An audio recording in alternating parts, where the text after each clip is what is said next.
A seguir, seu pai comete um erro de percurso monumental, embrenhando-se numa trilha florestal absolutamente misteriosa. Percebe-se a atmosfera se transformar instantaneamente, conforme a vereda se torna mais agreste e adquire uma aura ancestral. Chihiro avista uma estátua peculiar, coberta de musgo espreitando por entre as árvores, e temos o pressentimento inconfundível de que algo insólito é iminente. A trilha termina na entrada de uma passagem incrivelmente inquietante que praticamente clama "fique longe". Chihiro fica totalmente aterrorizada, mas seus pais, de forma imprudente, a persuadem a explorar o que imaginam ser um parque de diversões esquecido. Eles atravessam a passagem e emergem em uma clareira ensolarada de uma beleza absolutamente deslumbrante. Ao subir uma suntuosa escadaria de pedra, eles se deparam com o que parece ser a rua principal de um vilarejo deserto. Mas então, o aroma mais irresistivelmente convidativo de comida os atrai até um único restaurante aberto. A banca está repleta de montanhas de iguarias suntuosas, contudo não se vê viva alma por perto. É uma cena fantasticamente enigmática e cativante, mas também extremamente perturbadora. Contrariando as súplicas desesperadas de Chihiro, seus pais imediatamente começam a devorar o banquete com uma voracidade estranha e desumana. Uma Chihiro apreensiva se afasta, atraída por uma casa de banhos magnífica e adornada, a edificação mais requintal que ela já presenciou. Subitamente, um jovem chamado Haku surge, seu semblante transparecendo o mais premente alarme. Ele a adverte com veemência que ela precisa atravessar o rio de volta antes que o anoitecer chegue, sua voz carregada de um pânico genuíno. Ela se apressa de volta para seus pais apenas para descobrir a cena mais horrenda que se possa imaginar. Eles foram terrivelmente metamorfoseados em porcos gigantescos e asquerosos. É uma reviravolta genuinamente arrasadora e inesperada que muda tudo num piscar de olhos. Conforme o entardecer avança com uma rapidez espantosa, vultos estranhos e sombrios começam a se materializar pela cidade fantasma. Ela corre desesperadamente de volta em direção ao rio, mas o leito antisseco agora é uma expansão de água imensamente vasta e profunda. O reino está totalmente transformado, aprisionando-a neste local insólito e intimidador. Então, para seu total desalento, ela olha para baixo e vê seu próprio corpo se tornando assustadoramente transparente. Ela está literalmente se desvanecendo, uma visão verdadeiramente assombrosa e inesquecível. Uma embarcação monumental atraca, desembarcando uma horda de entidades que inicialmente parecem ser apenas máscaras de papel flutuantes. No exato último momento, Haku a encontra novamente, um facho de esperança nesta nova e apavorante realidade. Ele explica que ela precisa ingerir comida deste mundo ou irá se esvair por completo. Ele lhe oferece um pequeno fruto mágico e, com uma única mordida, seu corpo, para seu alívio, torna-se sólido novamente. Mas então ela se vê misteriosamente presa ao chão até que ele profira um breve feitiço para libertá-la. Ele a esconde de uma ave peculiar com cabeça feminina que ele revela estar caçando-a especificamente. Eles correm em direção à imponente casa de banhos que Haku elucida ser sua única chance de sobrevivência. Ele revela que para sobreviver ela precisa obter uma ocupação ou a feiticeira Yubaba a converterá em um bicho. Seu trajeto é uma longa ponte repleta das divindades e dos espíritos mais fantásticos que se pode imaginar. Haku conjura um encanto de invisibilidade sobre ela, mas ela precisa segurar o fôlego durante todo o percurso. Podemos sentir a tensão palpável enquanto ela tenta se manter oculta entre os frequentadores singulares da casa de banhos. Ela está prestes a conseguir, mas um sapo falante se dirige a Hako, assustando-a tanto que ela puxa o ar de supetão. Em um clarão de magia reluzente, Hako cala o anfíbio, aprisionando-o dentro de uma bolha flutuante. Hako, então, lhe dá as orientações mais cruciais: localizar o encarregado da caldeira, Kamaji, e solicitar-lhe um emprego. Ele também revela, como uma intimidade inesperada, que a conhece desde que ela era bem pequena. Chihiro precisa descer uma escadaria de madeira precariamente íngreme e que parece não ter fim para chegar à sala da caldeira. Lá, ela descobre a visão mais assombrosa: um homem de 6 braços, chamado Kamaji, operando uma caldeira gigantesca com uma destreza extraordinária. Ele é ajudado por uma multidão de pequenos e adoráveis espíritos da fuligem que carregam pedras de carvão para a fornalha. Quando ela bravamente auxilia um espírito da fuligem em dificuldades, Kamaji a instrui a completar a tarefa, exibindo uma pequena centelha de respeito. Uma jovem chamada Lin aparece e fica espantada ao ver uma humana, mas Kamaji astuciosamente chama Chihiro de sua neta para protegê-la. Lin concorda em levar Chihiro até Yubaba, mas somente depois que Kamaji a suborna com uma deliciosa salamandra assada. Elas pegam uma série de elevadores para o último andar, passando por clientes ainda mais singulares, como o gigantesco e calado espírito do Nabo. Ela chega aos aposentos superiores de Yubaba, onde uma aldrava falante ranzinza insulta antes de liberar sua passagem. A câmera adiante é exageradamente suntuosa e surreal, com 3 cabeças verdes sem corpo saltitando pelo assoalho. E lá, sentada atrás de uma escrivaninha descomunal, está Yubaba, uma aterrorizante bruxa anciã com uma cabeça comicamente grande e uma natureza malevolente. Chihiro, trêmula, porém resoluta, solicita um trabalho, mas Yubaba apenas caçoa dela e a chama de uma garotinha tola e fraca. A bruxa até usa magia para literalmente selar os lábios de Chihiro, uma exibição de poder genuinamente intimidadora. Mas a determinação de Chihiro é absolutamente inabalável e ela continua a juntar forças para insistir no pedido de trabalho. Sua persistência enfurece Yubaba, mas a discussão delas é interrompida pelos choros do bebê gigante da bruxa, Bo! Yubaba responsabiliza Chihiro por acordá-lo, mas a menina ainda se recusa a dar o braço a torcer. Finalmente, com enorme irritação, Yubaba cede, revelando que está presa por um voto ancestral de dar trabalho a qualquer um que o peça. Este é o mais maravilhoso instante de triunfo para nossa jovem heroína. Yubaba conjura um contrato mágico que Chihiro deve assinar para selar o pacto.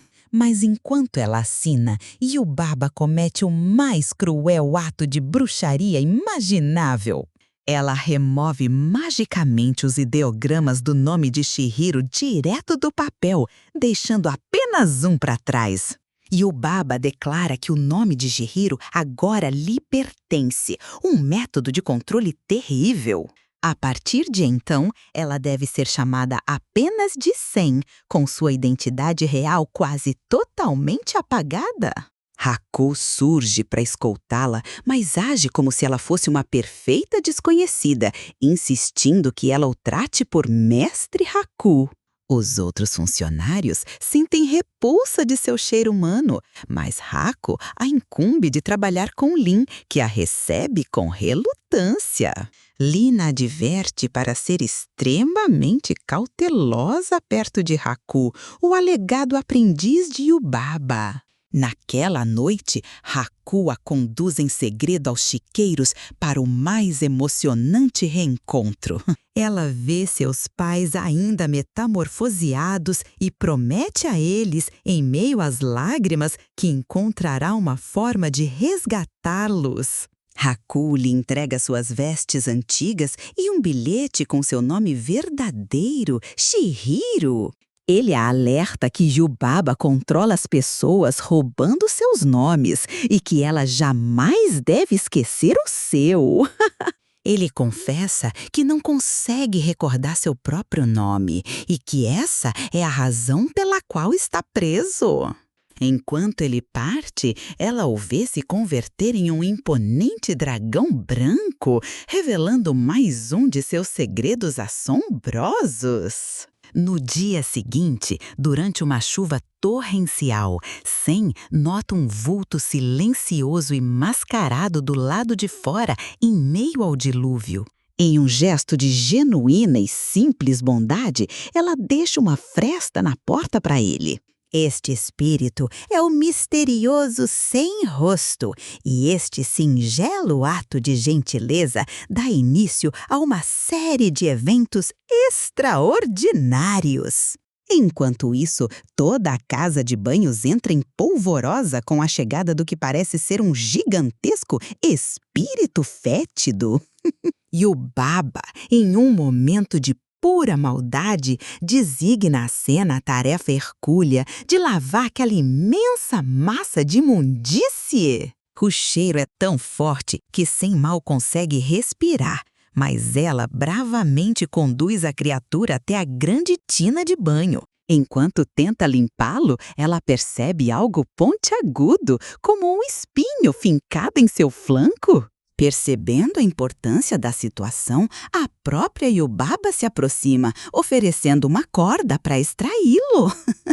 Com a ajuda de toda a equipe, eles retiram o que equivale a um ferro velho inteiro de detritos. Uma vez limpo, o espírito revela sua verdadeira forma, um esplêndido e ancestral guardião do rio. Um esplêndido e ancestral guardião do rio. Ele demonstra sua gratidão a Sen por sua ajuda e lhe dá um singular bolinho verde como presente. Ele então parte voando, deixando para trás uma chuva de ouro que leva os empregados gananciosos da casa de banhos à loucura. Mais tarde, naquela noite, Sen presencia uma cena pavorosa de sua sacada. Haku, em sua forma de dragão, está sendo brutalmente atacado no ar por uma revoada de pássaros de papel. Ela corajosamente permite que o dragão machucado entre em seu quarto e o segue quando ele voa em direção aos aposentos superiores de Yubaba. Em seu caminho, ela encontra o sem-rosto, que agora se tornou um ser monstruoso e glutão, devorando empregados e gerando ouro infinitamente. Dentro dos aposentos de Yubaba, um dos pássaros de papel revela sua verdadeira forma, uma imagem mágica de Zeniba, a irmã gêmea idêntica da bruxa. Zeniba está completamente enfurecida, revelando que Haku roubou seu precioso selo de ouro mágico, que contém uma praga mortal. Na confusão que se segue, Haku investe contra Zeniba de papel e ambos despencam para a sala da caldeira abaixo. Se encontra Haku desmaiado e seriamente ferido, com sua essência vital se esvaindo. A um rasgo de brilhante intuição, ela percebe que o presente do guardião do rio pode ser a solução. Ela insere um pedaço do bolinho mágico na boca de Haku, um gesto de total desespero e carinho. Isso o faz expelir violentamente não apenas o selo dourado roubado, mas também uma repugnante lesma negra. Sem um único momento de hesitação, Sam bravamente esmaga a lesma sob seu pé, destruindo-a completamente. Kamaji explica que a lesma era um encantamento que Yubaba usava para controlar Haku internamente. Sem resolve que precisa devolver o selo para Zeniba e se desculpar no lugar de Hako para salvá-lo. Kamagi, muito comovido, dá a ela algumas passagens de trem raríssimas, apenas de ida, para a morada de Zeniba. Enquanto isso, Yubaba manda Sen resolver a situação com a enfurecida criatura sem rosto. Sen encara a entidade inchada que tenta seduzi-la pateticamente com ouro, admitindo que está apenas solitário. Em vez de riquezas, ela lhe oferece o que sobrou do presente do guardião do rio, um gesto de pura genialidade. Isso faz expelir tudo o que havia consumido, reduzindo de volta à sua forma original. Ela bravamente o convida para acompanhá-la, salvando-o do lugar que lhe causava tanto desequilíbrio. Juntos, com o rato-bebê e o pássaro-mosca, eles embarcam no trem encantado para uma jornada inesquecível por um mundo submerso. Enquanto eles viajam, Haku se recupera e faz um acordo impressionante com Yubaba. Ele trará o bebê dela de volta se ela libertar Chihiro e seus pais. Sen e seus companheiros chegam à morada de Zeniba, que é indicada por um encantador poste de luz saltitante. Para o espanto de todos, Zeniba é a figura mais compassiva e acolhedora, o completo oposto de sua irmã cruel. Ela os acolhe, chamando Sen pelo seu nome verdadeiro e oferecendo-lhes chá como uma avó afetuosa. Sen devolve o selo dourado e pede desculpas profusamente, e Zeniba explica que o amor de Sen já desfez o encanto. Enquanto conversam, o rato e o pássaro-mosca tecem um encantador e brilhante prendedor de cabelo para Sen. Zeniba diz que é um talismã mágico que a protegerá, pois foi confeccionado com carinho por seus companheiros. De repente, Haku aparece em sua magnífica forma de dragão para levá-la para casa. Enquanto voam pelo céu noturno, uma lembrança emerge subitamente na mente de Chihiro com total clareza. Enquanto voam pelo céu noturno, uma lembrança emerge subitamente na mente de Chihiro com total clareza. Ela recorda-se de ter caído em um rio quando era pequena e de ter sido suavemente carregada até a margem, e então se lembra do nome do rio, o rio Kohaku. Ela diz em voz alta o nome verdadeiro de Haku, e com essa revelação assombrosa, ele é finalmente liberto das garras de Yubaba para sempre. Eles voltam para a casa de banhos, onde o bebê, de volta à sua forma original, intercede por Sen. Mas Yubaba impõe um último e temível desafio para que Chihiro ganhe sua liberdade. Mostram a ela uma fileira de porcos e dizem que ela tem uma única chance de escolher seus pais dentre eles.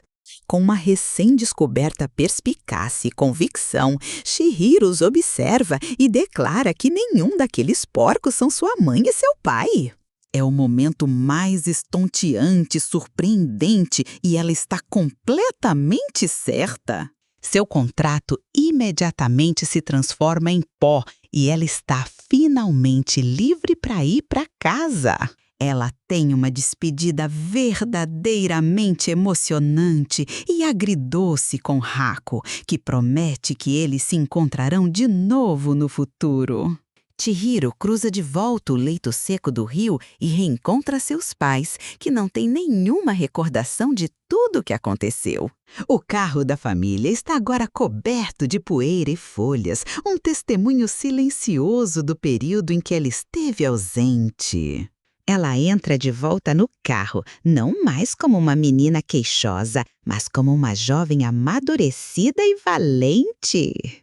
Ela sabe com absoluta certeza que pode encarar qualquer desafio que a vida lhe apresente.